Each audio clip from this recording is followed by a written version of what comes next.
Hey, welcome back. It's time to look at some more base prep essentials today. So one of the first things we need to do is really figure out what we're installing. So the widths of each of the layers of material need to be added together, and we need to set up our string line heights to that so that we know how far to measure down from for our excavation. Ideally, we're hitting that different color of material there, getting into more of a clay-like load-bearing material. And we need to figure out our depths of road base to be compacted, and then our sand and actual paver or whatever other surface material we're using. So first I want to show you why it's important that we compact in lifts.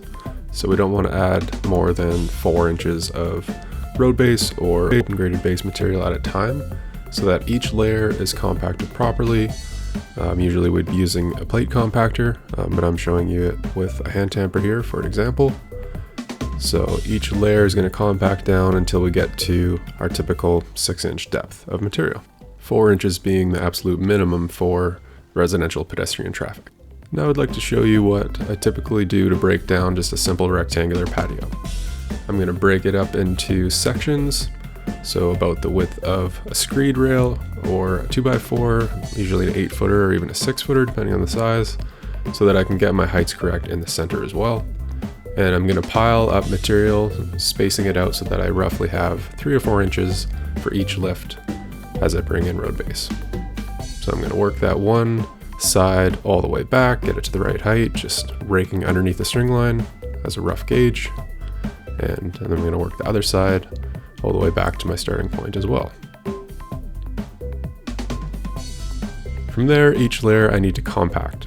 So I'm going to use my plate compactor, usually run it around the perimeter twice.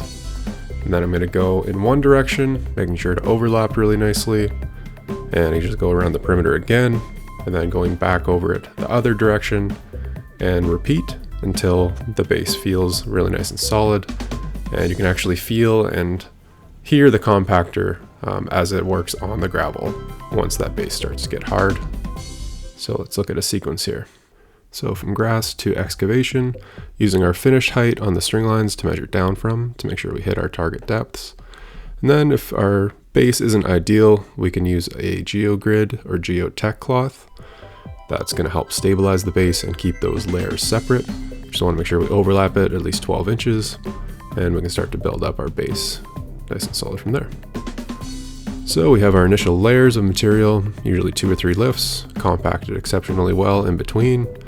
And then I want to start to work on my final screed layer, which is kind of an extra step that we take just to get that top layer really, really nice and flat, as opposed to just raking it out and getting it close. So I'll either set up my actual screed rails for the road base height, or I'll use a 2x4 paired with the screed rails, or often I'll even just notch out a 2x4 to the right depth that I need, taking into account the compaction, and using that to get my final layer of road base super nice and flat. Here I'm just showing you how to do it with a screed rail set on the left hand side of the screen, and then I'm actually using the height and width of the level against the string line to get the road base height correct against the natural rock face there. So once again, it's that extra step just to get this layer really, really nice and flat. It just makes up those discrepancies of a 1/4 inch, even up to a 1/2 inch that you might get by simply using a landscape rake to get it pretty flat. So there's a nice finished surface, and this is the surface that, when it's done really well, really nice and flat, can be used for concrete work, pavers, anything that we need to be really nice and flat and hard. And this is the surface that's really going to translate upwards once we do our bedding sand layer and our actual paving stone surface to make it super nice and flat for a long period of time. Okay, let's switch gears and look at a different type of base material now.